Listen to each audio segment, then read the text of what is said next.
Wes Montgomery was one of the best guitarists to have ever lived. His lines, pure magic, the gold standard of jazz improvisation. Today, I'll show you exactly how Wes, and so many other legends, stitched their ideas together and made iconic licks that sound so good. By the end of this lesson, you'll be mixing phrases like a pro and crafting lines that sound uniquely you. Let's get into it.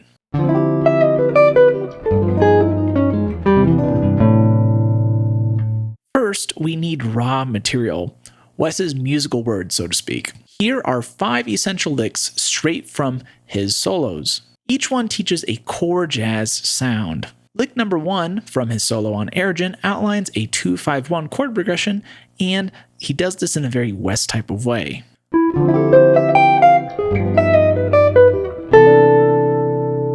Our second lick from his solo on 4-on-6 uses beautiful minor language.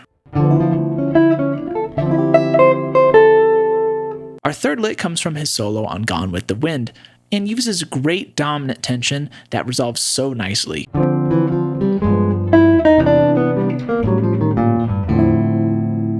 Our fourth lick also comes from Gone with the Wind and has a minor sound with a more rhythmic feel.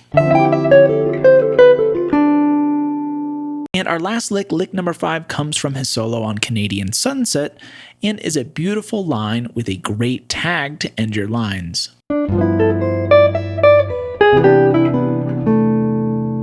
Now let's see where these lines fit and how we can use them. So jazz revolves around the 2-5-1 chord progression. Let's map these licks onto it.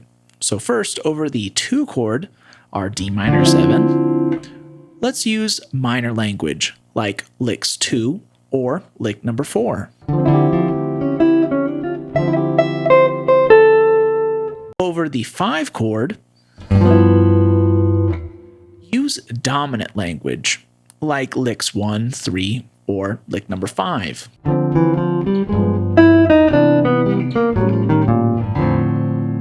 On the 1 chord, we can add phrases that finish our lines, like the tag phrase at the end of lick number 5.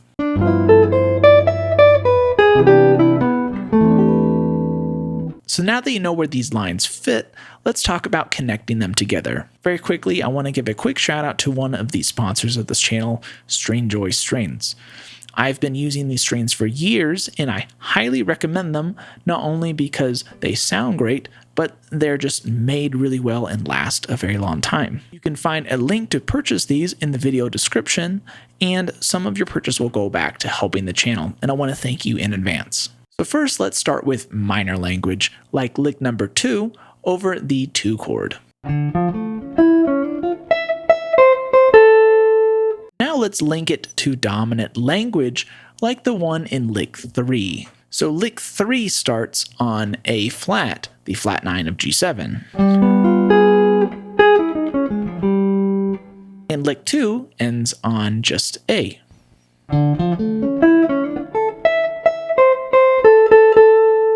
So it's just a half step above, right? So we can just link these 2 lines together by connecting the ending and starting notes of both these phrases.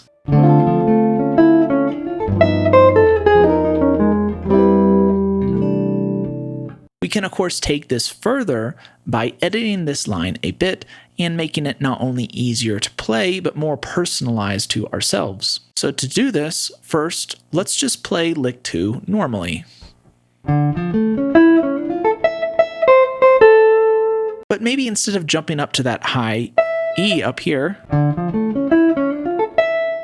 let's instead walk up the D Dorian scale, the scale that fits over the minor chord that we're playing, until we hit an A flat and then play lick 3.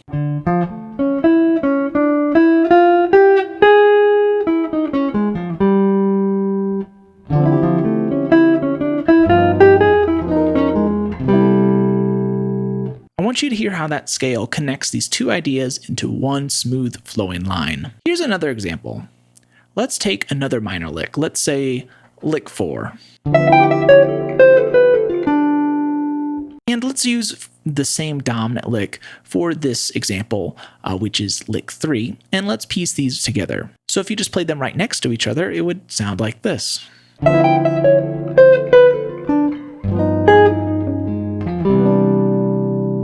So this combination doesn't flow as well as the last ones did when we bookend them together. So here's one way to fix this. Originally, lick 4 uses triplets, right? Let's simplify the triplets into eighth notes. Now let's play lick 4 until we hit a note close to A flat, the start of lick 3.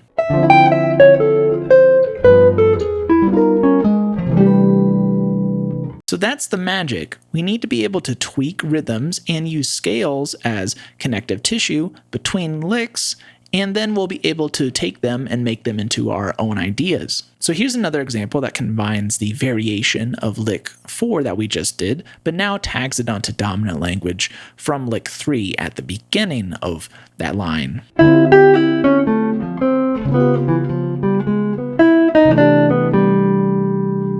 So we covered how to piece lines directly from Wes's language together, but when we are making our own lines and improvisations, we can combine other elements around language to help build and beef up that process. For example, Wes would often use arpeggios as a great way to lead into jazz language. Let's break it down. Over the 2 chord of our 2-5-1, try playing an F major 7 arpeggio like Wes uses in lick 1. So why does this work? Well, F major 7 highlights the 9th of our minor chord and shares almost all the same notes of a D minor 7. Now let's link this F major 7 arpeggio to dominant language, like lick 5, for example. The dominant language on lick 5 starts on E. So let's walk up the F major 7 arpeggio until we hit a note that's close to the E, or we hit E. Then pivot onto lick 1's dominant phrase since it starts on E.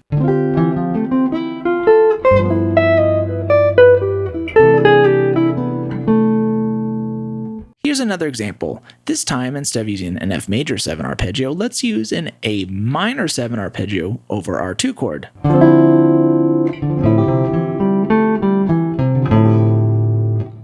This highlights the 9 and the 11th. If we link this A minor 7 arpeggio to dominant language from lick 3, specifically this one,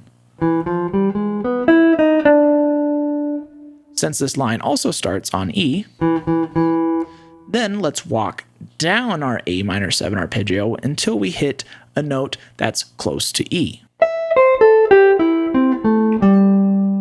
Then let's jump straight into lick 3's dominant language.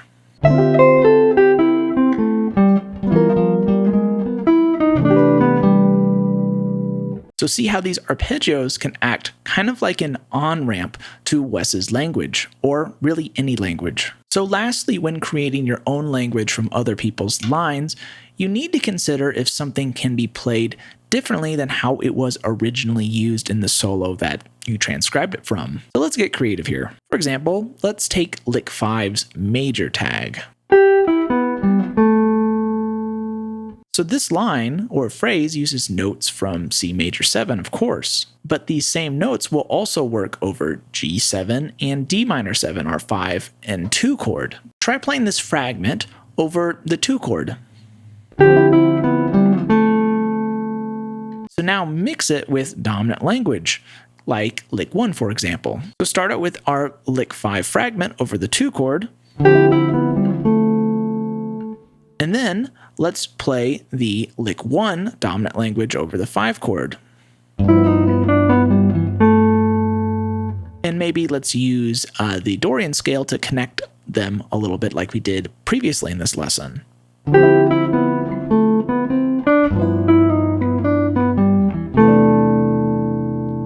So suddenly this major line becomes something else. Pretty neat, right? Let's take another fragment from Wes's lines. So in lick 1, we have this phrase, the dominant phrase that we just played really over the G7, right?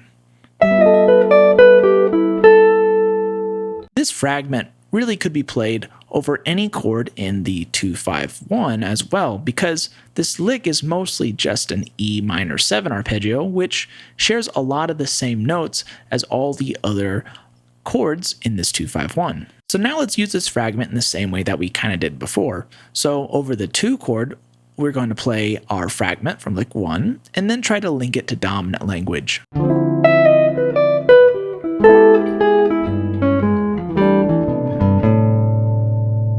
Notice here I linked it to our dominant language from lick 3. And then finished with the previous major fragment over the 1 chord.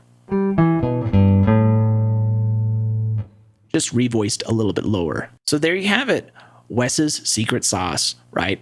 Steal his licks, mix them like Legos, and then bend the rules to make them your own. If you like this approach of taking language and putting it together to make your own ideas out of it, make sure to check out the video in the corner of this screen where I use Pat Martino's language to do the exact same thing. Also, on my Patreon, I'm going to be posting an exclusive etude that uses all of the ideas from this lesson over Wes's famous tune 4 on 6, and that will include a lesson breaking that down. So if you're interested in that, make sure to check it out. Also, speaking of my Patreons, I want to give a shout out to those Patreons. Without you guys, none of this is possible, and I sincerely thank you. All right, that's it for this video.